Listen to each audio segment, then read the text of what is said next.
Welcome to A Conversation with History. I'm Harry Kreisler of the Institute of International Studies.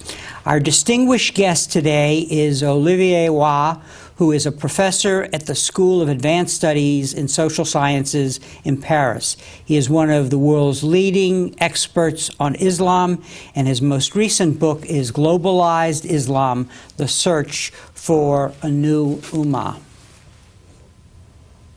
Olivier, welcome back to Berkeley. Welcome, thank you. Give us a sense of what globalization is all about and how it's changing our lives. I think that globalization now could be defined as some sort of a common space which has no territorial basis. That we can have access to this space, of course, through internet, but also through different means. And in this space, values, ideas, habits, norms are circulating without any reference to a specific culture, to a specific society. So, of course, it means that languages are no more bearer of specific culture, and by definition English is becoming this global language, and people could have access very easily to this global space. Mm-hmm. Could you give me an example, not necessarily, a Muslim particularly, but just something that the average American can understand about how they are part of that space and maybe they don't even know it? For instance, if you take fashion, from blue jeans to streetwear, then you see that the youth in very different places used to buy and to wear exactly the same clothing. What we call the streetwear here in the States is also very common among the youth in France, in Great Britain, in Eastern Europe, and probably in other parts of the world. Food also. Let's take the McDonald's effect. You have McDonald's everywhere in the world, or the equivalent of McDonald's. Fast food is now very popular, not only among the youth. Debates also. The debates about, for instance, gay rights. You have the same debate in Great Britain, in America, in Zimbabwe, in India, or even in China. So you have this generalization of norms, values, debate, and stakes, and people are watching what is going on elsewhere. Any debate, for example, important debate which could happen in the States is reverberated elsewhere. Take, for instance, recently the debate about racism on Channel 4 in Great Britain. You had immediately demonstrations in India about that. Mm-hmm. Now, so what, and in making this world, I guess on there are two factors that come to mind. One is the power of technology to convey these images and so on, but the other, the globalization of international capital in a new sort of way. Are those the factors that make possible this globalization? Of course, by definition, technology is helping and spreading this globalization. But the globalization is not just a consequence of the new technology. The globalizations did, of course, start before the invention of Internet. But the spread of Internet is also linked with the fact that globalization did exist. So technology is part of this new world. It's not just a cause for it. Mm-hmm. Now, how does this phenomena impact the individual? What becomes his primary problem? The primary problem, if you can say that, is that you don't need to be part of a tight-knit social fabric. You don't need to be a part, even to have a strong local social life. You can debate. You can think of yourself as an actor, in a sense, by participating into debates, by watching what is going on elsewhere, by having an opinion about things which could be very far from you, without being associated with a local culture, a local community, or even a local citizenship. So we have this interesting discrepancy between the local and the global. So what is at stake here, I would say, is more national identities than really local identities. What is threatened by this globalization is the national identity, the traditional nation state. And in all of this, and we're very much aware of it, is really the uprooting of people physically and these global migrations, these diasporas, and so on. Talk a little about that, because that seems to be a key element in our contemporary situation. Yeah, mobility is a key factor. And of course, migrations are part of the mobility. But mobility goes behind migration. The migration phenomena is well known. It's almost always from east to west and from south to north. But it's not all the story. You have people going back and forth. You have the mobility of the intellectuals also, which is something very important. Now you can, for example, graduate from a European country, then spend some years in America, and then take a position in Singapore or in Tokyo and things like that. So we have a universal, I would say, space of scholarship with a trend to align the curriculum of the different countries, and also to align the debate on the specific intellectual issues. You have also the mobility of professionals, of people who, engineers, for example, technicians, who can go here and there. And you have also what I could call the virtual mobility, people who can stay physically at home, like, for example, computer engineers from India, but who can work in India for a transnational network and be in touch on a daily basis with people from everywhere around the world. So mobility is a general phenomena, and it's far more complex than just migrations. Mm-hmm. I want to read two quotes to you from your book. You say, the basic dimension of contemporary globalization, that of turning human behavior into codes and patterns of consumption and communication delinked from any specific culture. And then as you address the problem of the impact of this on religion, you write, social life of things depends on the meaning bestowed on them by consumer actors. The religious market is part of the global market. Talk a little about the impact of globalization on religion generally. There is a basic assumption that religions and cultures are linked. You know, in the concept of clash of civilizations or dialogue of civilization, the basic idea is that any culture has some sort of a religious roots, and any religion is embodied in a specific culture. What is happening now is the disconnect between religion and culture. And if we take, for example, some example, let's take diet, for instance. In Islam, the food should be halal. It's a way to kill animals and to prepare meat. So, by definition, halal has been associated with traditional cuisines. But now, if you look, for example, at young Muslims living in Europe, they are not interested in traditional Moroccan cuisine, in traditional Turkish cuisine and things like that. So when they operate a restaurant, for example, they usually create fast food. But it's halal. So what they have is halal fast food. We have, for example, near Paris, fast food called, in English, Muslim McBurger, you know.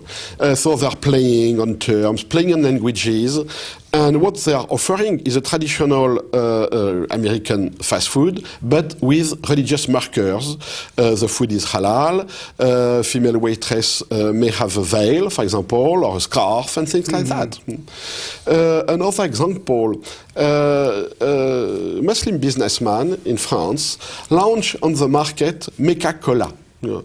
So it's exactly like Coca-Cola, Pepsi-Cola, but it's called Mecca by reference to Mecca in Saudi Arabia, and it's supposed to be something fashionable for Muslims. It has nothing Islamic in it at all, except the brand Mecca. And this cola was very successful among young Muslims who both wants to affirm, to put on the public space a religious marker to show that they are Muslim, but in the same time they are totally westernized. They're not interested in drinking camel milk or things like that, or even of drinking green tea. So they are happy to have a global product with a religious marker on it. Mm-hmm. As you talk, and as I read your book, I'm reminded of the history of Islam, where as it spread, it's my understanding that there was an interaction between the local culture and tradition, and that in turn interacted on the faith and the way it was practiced.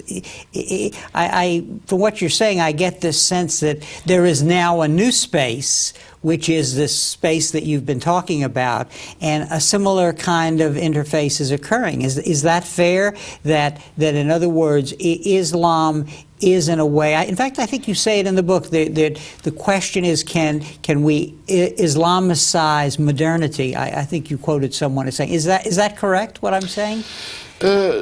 Yes, in history, all religions did encounter different cultures and adapted to these different cultures. It's the process of acculturation. And Christianity also has been acculturated in a way when, for example, rooting itself in Africa or Latin America.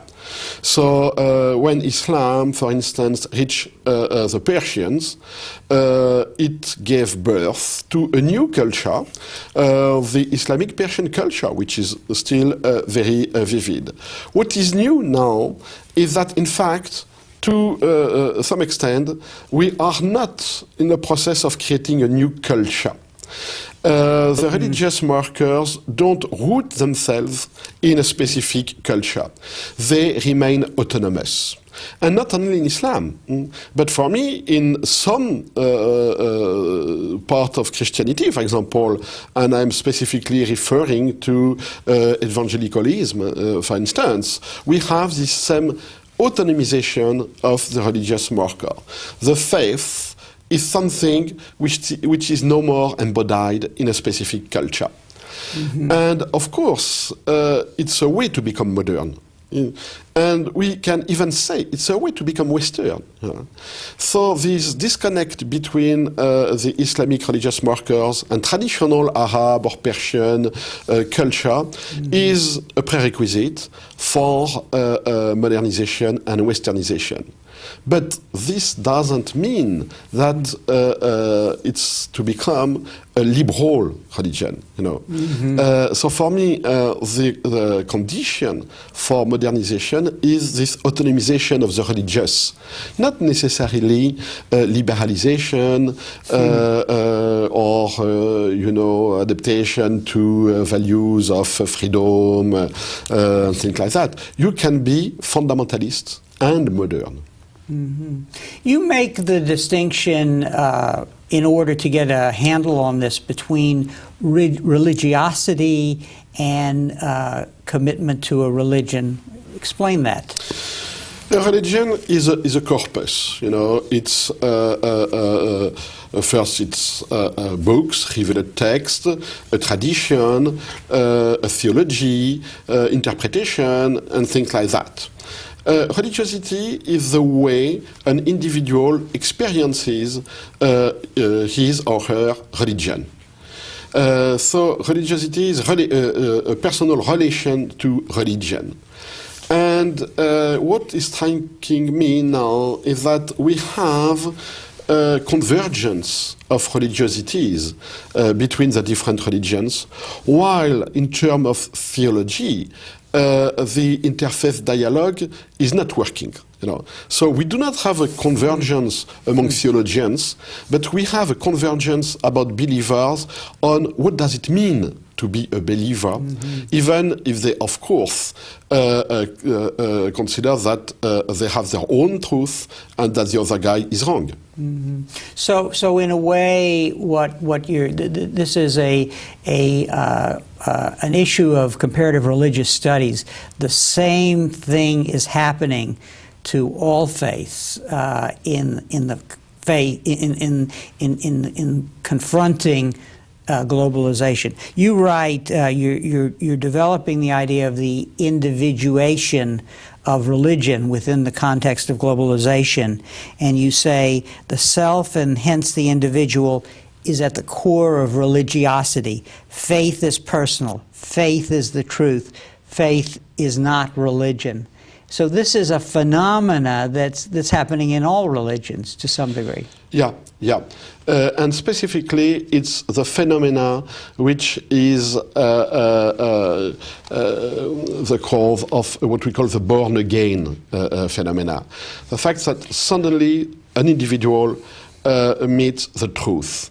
And he doesn't meet the truth after studying religion for years, after graduating in theology. The truth is an encounter between an individual and the sacred. And the sacred could be Jesus Christ, it could be God, it could be Muhammad, it could be different things, But it's an individual experience. It's not the consequence of some sort of a teaching or of a culture. So by definition, this encounter goes along with a break, a break with your family, a break with the past, your individual past, but also the past of your society, a break with history. And suddenly, the individual is new and alone with the truth. He has the truth. So this process of individuation is, for me, at the core of the modern forms of religiosity. And to repeat, the other phenomena here is kind of the deterritorialization of the individual. So they not only are disassociate them from social and family ties, but also from the land that they originally came from, often. Yeah, they don't consider themselves strictly as a diaspora. They refer to a faith community, and this faith community is not something which is territorial. And it's going on in every religion. For instance, before, for the Christians, a parish was a territorial thing. The parish was a place where you were living. Now, your religious congregation is not necessarily on the territory you are living on. You can go by car or some different means far to meet the people you consider as being your brothers in religion. You can go through internet. You can chat or even pray through internet to meet your real brothers and fellows. So we have this deterritorialization of the faith communities, and it goes very far, including in political terms. For example, if we look at radicals like Al-Qaeda's people, contrary to what many people think, they are not fighting to recreate, an Islamic caliphate in the Middle East. They are fighting at a global level against what they perceive as a global enemy, and they don't care about territory. So this phenomena of deterritorialization is, I would say, at the core of most of the forms of religiosity now, including the most politically oriented. The subtitle of your book, which I will show again, is The Search for the New Umma. Help us understand what the Umma is, and then what the search for a new one is. The Umma is the community of all the believers, of Muslim believers. And traditionally in Muslim history, the Ummah was identified with a territory, the territory of Islam. And a Muslim was not supposed to stay long in a country which was not part of this territorial Ummah. What we have now is a situation when it's no more possible to speak in terms of a territory of Islam. Not only because many Muslim migrants are living as a minority in non-Muslim countries, but also because many believers consider that their own supposedly Muslim country is no more Muslim. So we have the same phenomena among, I would say, many Protestants and many Muslims to consider that in fact they are a minority, a small minority of true believers, surrounded by people who don't really believe, even if they are nominal Muslims or Christians. So the true believers now tend to consider themselves as being a non-territorial minority. So the endeavor is to try to build, to construct a virtual faith community which is not linked with a specific territory. So the community of the saints, the community of the believers, both in Protestantism and among the forms of, for instance, Salafi Islam, are deterritorialized, but also are global, precisely because they are not territorial.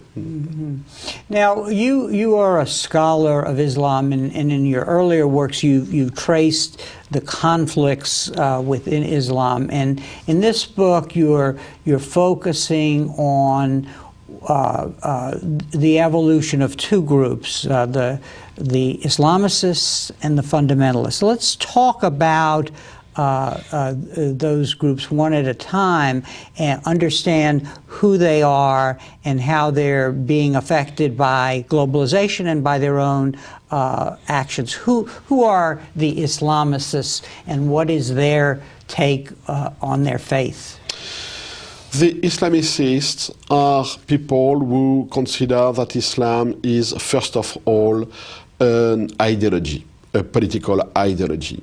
So the founders of Islamism, like Hassan al-Banna, Maududi, and to a lesser extent Khomeini, have been influenced by the Western political ideologies of the 20th century.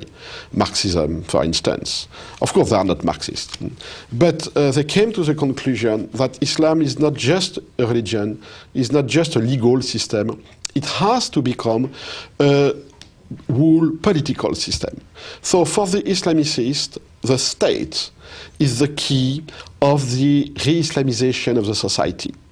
So they insist on political action, on taking the power at the state level, of building a true Islamic constitution, a true Islamic economy, Islamic social justice. And in this sense, they are very interested in social sciences and in all the aspects of a modern society, including women, for example. The Islamicists did promote women organization, women movement, and things like that. And usually, they consider that women should work, could work, should work, and may hold some political positions, for instance, as in Iran now. So in this sense, we can compare the Islamicists with the communists. First, let's create a true Islamic or socialist state in a given country. Then we could try to unite all these Islamist or socialist countries in a global political system of Islam or of communism. But the same thing happened to the Islamicists than as to the communists. They were in fact taken by the state they wanted to take. And in fact, they became ordinary politicians, if I can say that, and nationalists. So it's a typical example with the Iranian Revolution. The Iranian Revolution didn't fulfill its promises of a social equality, of a just economy, and so. It's a classical third world state economy with oil rent, cronyism, patronage, clientelism, and corruption, than any other society of this kind. So in this sense, it was what I call the failure of political Islam. They failed to build a truly Islamic state. So now they have the choice between two directions. One is to say, okay, we should not concentrate on the state. We should go global, and like the Trotskyists, in the history of communism did, we should go global. And we should become a professional, world deterritorialized organization, the Al-Qaeda thing, Or they can say, look, we cannot establish our ideological state, but if we want to manage the state, if we want to be politicians, then we have to make coalitions with other people, we have to go for elections, and we have to accept democracy. And this way is embodied, for instance, by the Prime Minister of Turkey, Tayyip Erdogan, who was an Islamist when he was a student and even a junior militant. But after 10 years of political experience, of having been the mayor of Istanbul, he came to the conclusion that ideology doesn't help. And of course, he wants to promote specific values. He's a man of conviction. But he's becoming something like the equivalent of a Muslim Christian democracy, if I can say that, Promoting values, conservative and religious values, but fully accepting the rules of the democratic game. So it's why I think that the Islamist we have a choice, if I can say that, between the present Turkey or the Afghan Taliban. If we are able to integrate the Islamists in the political field, then we are helping to promote democracy, and we have something which could be close to what Turkey is now. And if we reject the Islamists from the political field, then we push them into the arms of the Taliban.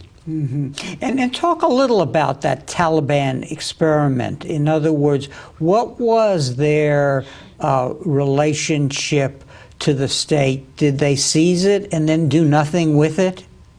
Exactly. Yeah. Exactly. It's very interesting, for example, Mullah Omar, the head of the Taliban, never went to Kabul, the capital of the country. He never chaired a cabinet in the government. He refused to meet any ambassador who was not a Muslim. And it's interesting because in this sense, the Taliban were in favor of free market. They didn't impose anything in terms of taxation, customs, and things like that. They didn't care, And it's why they were quite popular among the merchant class, for instance. They just took the religious tax on everybody, and then it was free market, absolute free market. They didn't edict any regulation except religious regulations concerning, for example, the dress code, the women, and things like that. And these religious regulations were very tough, of course, by definition, It's why the Taliban are not Democrat. But it's not a totalitarian state. For instance, let's take an example, house searching. When you are heading a totalitarian state, you, of course, perform house searching at any time. In Iran, an Ayatollah, not Khomeini, declared that house searching are not halal, so are not conform to the religious law, because if you send a local policeman at night in a private house, he may see a woman with no veil or maybe no clothing at all, and so he will become a sinner by performing his duty. So he may put his salvation into danger by performing a state duty. So it's better to prohibit house searching. And Khomeini became furious and said, no, the law of the state is superior to the Sharia because the state is Islamic. But the Taliban did forbid house searching for religious reasons. So you say that in fact the Taliban were not interested in building a state. No.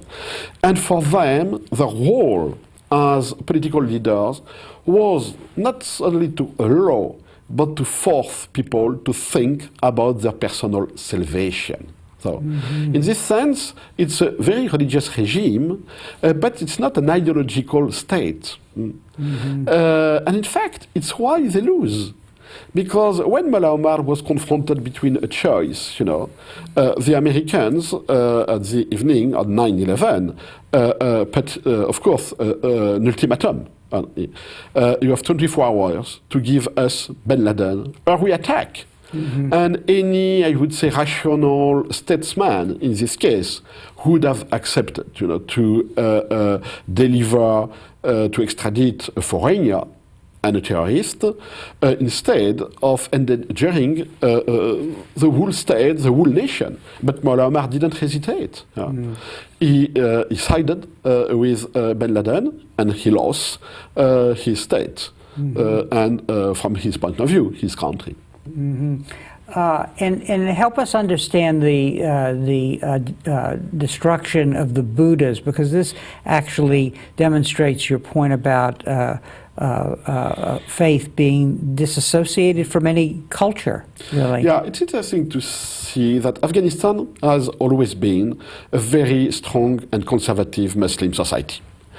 But during the 15th century of Muslim law in Afghanistan, the Buddha were not destroyed. So, this is something which is totally new. The Buddhas have been accepted by the Afghan society and by the Afghan rulers for 15 centuries. And suddenly, the Taliban came and destroyed it. There are two dimensions in that. One was political, purely political, to show to the Westerners that they will not hesitate to fight. But the second motivation was very interesting. Mullah Omar stated, look, these Buddhas, either it's culture or it's religion. If it's culture, we are not interested.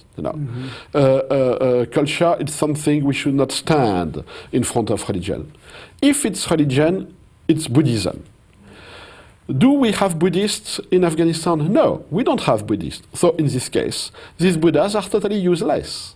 So it's a clear example, of this disconnect between culture and religion. We care about religion, we don't care about culture. Now, the second stream of thought or group within Islam that you focus on is what you call the neo-fundamentalists. Talk a little about them and what they represent.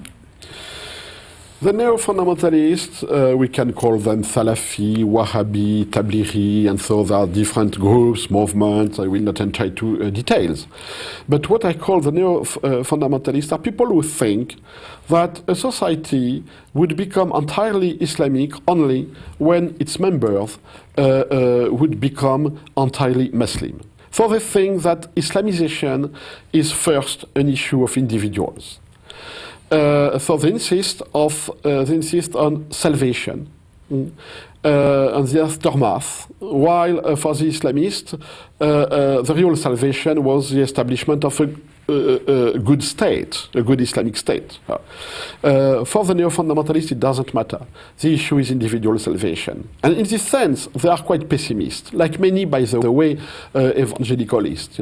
They think that only a minority of people will be really saved. And they think, of course, that they are in this minority. So for them, it's useless to fight to create a specific state or society. The day is coming. We have to be ready, and we have to change our personal life. That's the first point. The second point is that for them,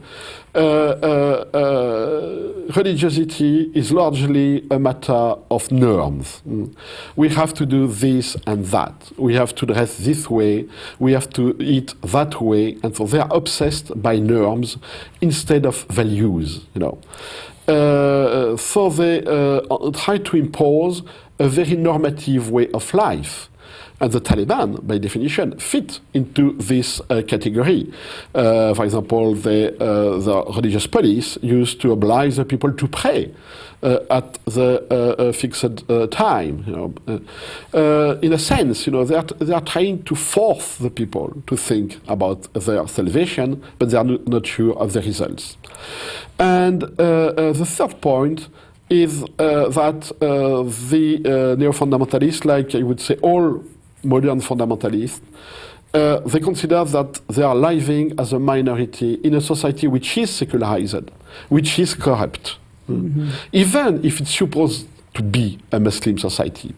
So they see culture as antagonist to religion. They say, for example, it's very striking to see that some Salafis in Saudi Arabia are speaking like many evangelist preachers in the States. They say, we might be nominal believers, our society might be a Christian or a Muslim society, but in fact, our society is culturally secular, culturally corrupt, even if the majority of the people pretend to be believers. So they consider that, once again, that religion and culture is antagonist, and that we have to give up culture in order to remain a true believer. So they are, in this sense, actors of the process of globalization, because they contribute to deculturize religion. And hence, the religions they are promoting are, I would say, fit for the world market. It can be marketed, if I can say that, as a global product with success everywhere. Mm-hmm. Let's take a specific example, the issue in France of the veiling of students in the public space. Talk a little about how that played out and say what would be the fundamentalist position, on that issue in France. The first thing is that almost all of the girls who came suddenly one day wearing a veil at school, they were totally westernized, they were French, they had good education, and they were good schoolgirls with high marks, and they used to wear the veil on a voluntary basis. They were not forced by their family, their brothers, and things like that. And this was seen as a scandal by the public opinion. In France. In France. How do you can voluntarily give up your freedom? How do you can voluntarily, close yourself, in a small world of religion, prevent yourself to be a free modern woman. So there has been a big rejection by the French public opinion, and they attributed this wearing of the veil. The public opinion did attribute this wearing of the veil to traditional culture. But it's absolutely not the case. On the contrary, these girls, they want to be modern Western girls, but with a religious marker on them, And they want to assess their own religious identity, their individual religious choice. And it's very interesting to see that they use a feminist to assess the right to wear the veil, and the motto was, our body is our business. So they took a traditional feminist motto and they turned it in favor of wearing the veil. And the feminist movements were split. The majority of the feminists were opposed to the veil, while a small minority said, okay, look, this girl, they do what they want, they are free. It's a way for them to assert their individuality. It's not cultural, we have to accept, even if we disagree. So there's been a big misunderstanding. Instead of seeing that as a consequence of the individualization of religious practices, the majority of the French public opinion saw that through the lens of the clash of civilizations. And hence, there has been a huge support among the parliament on a non-partisan basis and the public opinion to ban the veil from the schools. Now help us understand how all of these changes in the global society, that changes with Islam, then the question becomes, well, then who are the terrorists that have become the monster in our war on terror? The first perception of the terrorists after 9/11 was that these guys are foreigners coming from the Middle East to export the crisis, the Middle East crisis, into the West. So there was a feeling in the States, but in Europe too, to be under siege in a sense, to be attacked from abroad by a different civilization, a different culture, and so. But in fact, if we look at, I would say, the background of the terrorists, and we know who they are. We have hundreds of names, people, terrorists who have been killed, jailed, assassinated, died in terrorist action, or fleeing, escaping, and so. But we have hundreds and hundreds of names. And what is striking is most of them have a Western background, it's interesting to see, for instance, that there is no Palestinian, no Iraqi, no Afghan coming to avenge, what is going on in their country and to fight against the West. No, these guys have a deterritorialized background. For instance, they may be born in a country, then educated to another country, then going to fight in a third country, or taking refuge in a fourth country and things like that. None of them has a religious background. None of them comes from a very traditional family. All of them are born again. All of them are young, at least most of them are young, and they jumped, to fundamentalism and to political activism almost in the same time. So it's not a long process of religious brainwashing on younger school children, not at all. These guys, they used to become born again, and suddenly they decide to go for the real thing, and the real thing is doing something which will be reverberated on the global sphere, so something which is highly visible, will be on the TV the same day and things like that. They are not interested in long guerrilla warfare. They are not interested in mobilizing the masses, in making political parties, in making propaganda. No, they are interested by, I would say, by TV, by making the news immediately.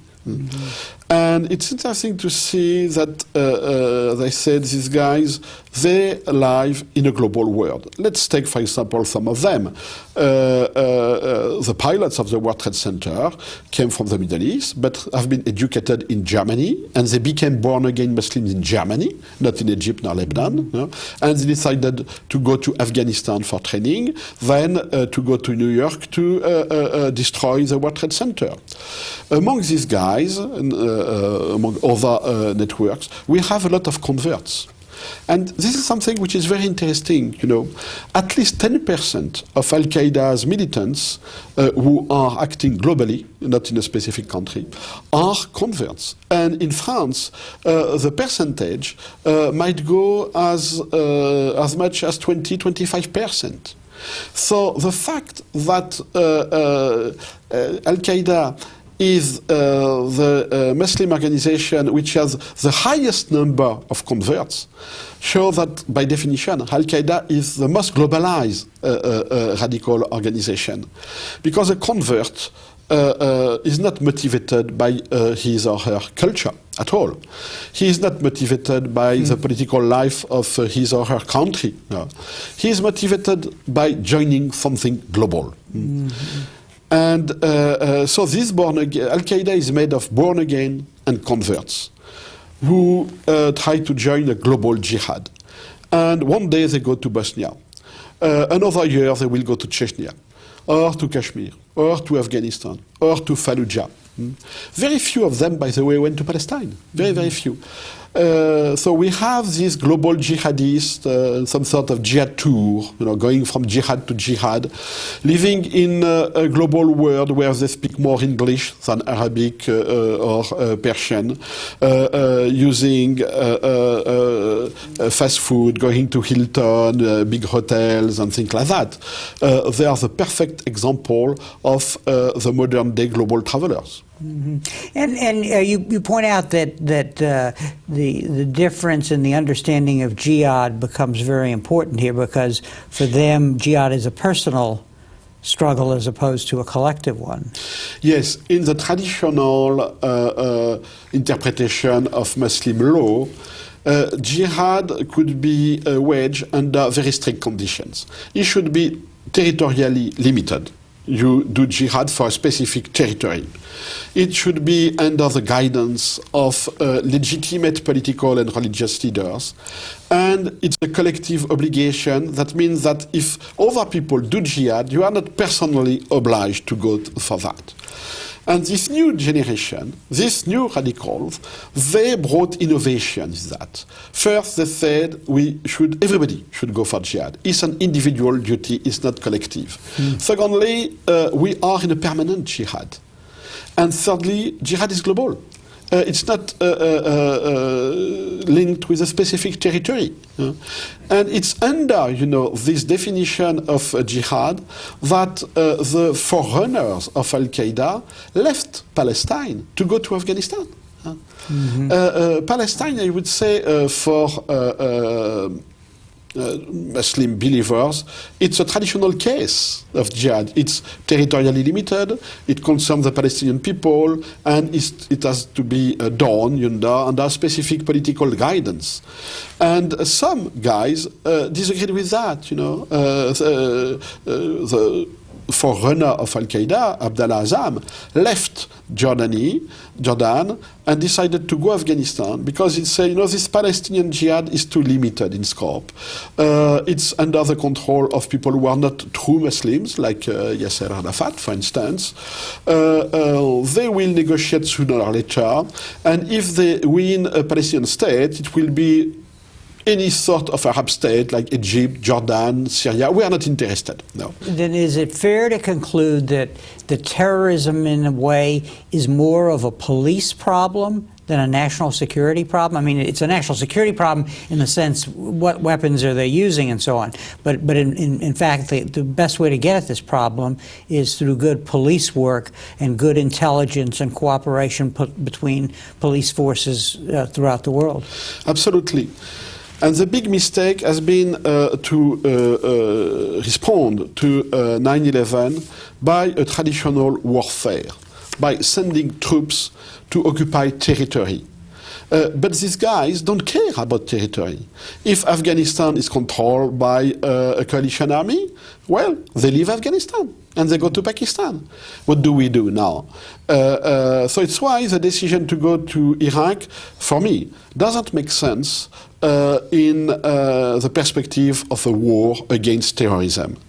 First, as we know now, there was no links between Saddam Hussein and Al-Qaeda. Secondly, there was no weapons of mass destruction in Iraq.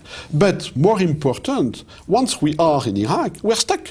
We're stuck, And of course, it's a good thing to get rid of a dictator like Saddam Hussein.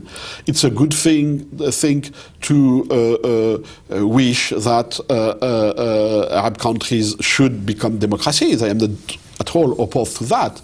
But it's a waste of time, in a sense, and of means, if we want to fight global terrorism. Not only are these wars fueling terrorism, but they have a very negative side effects, convincing the many people that, in fact, the West is weak.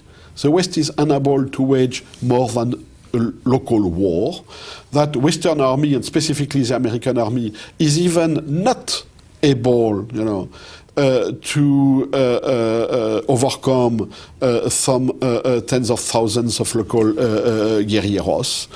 And an eventual withdrawal from Iraq will be seen as a defeat. There's much discussion in the United States when you're looking at non-military action, and we hear from Thomas Friedman, where are the moderate voices in Islam? What is the policy implication of what you're saying? What makes for a sensible strategy? And here I'm not talking about dealing with the terrorists, but in terms of the West relating to Islam and individuals of faith in all the faiths relating to each other. First, there are moderate voices in Islam. People who either explicitly condemn terrorism or who explicitly try to devise, a more liberal and open Muslim theology.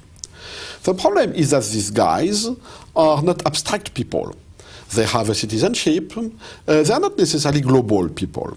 They may live in Iraq, in Syria, in Lebanon, in Israel, in Saudi Arabia, and so and so. And what they see is that all the local concerns are perceived by the West through the lens of the war against terrorism. For instance, there are conflicts in the Middle East, of course, and there will be conflicts in the Middle East. But the roots of these conflicts have nothing to do with terrorism or with Islam. Most of these conflicts are nationalist. The Palestinians are fighting for a Palestinian state. They are not fighting for an Islamic state. And if Hamas won the elections, it's not because Hamas is Islamic. It's because the Palestinians were convinced that Hamas would be better than the Fatah, not to destroy Israel, but to manage the budget, the bureaucracy, and the society. And we don't take into considerations this nationalism. So we tend to tell to all the Arabs, give up your nationalism first, adopt our Western point of view first, and then we'll talk to you. Mm-hmm. And what they say is address first our political problems, and then we may speak about interfaith dialogue, moderation, and things like that. So there is a huge misunderstanding. The Arab intellectuals, either Islamists, secularists, or even Christian, by the way, are, for most of them, nationalists. And nationalism is a bad term here in the States. Patriotism is a good term, but only the Americans are supposed to be patriot, and the foreigners are seen as bad nationalists. No, these guys, they are also patriot. They want to do something for the country, and they resent, for good or bad reasons, it's another debate, but they resent the present policy of the West, of the international community. So for me, we should, disconnect the issue of Islam as such and the real issues of the Middle East, which are nationalist, ethnic, or sectarian problems and divisions. Olivier, I want to thank you very much for coming on our program again. I want to recommend very highly your new book, Globalized Islam, which really offers us an insightful picture of that faith. Thank you very much for being with us. Thank you, Harry. And thank you very much for joining us for this conversation with history.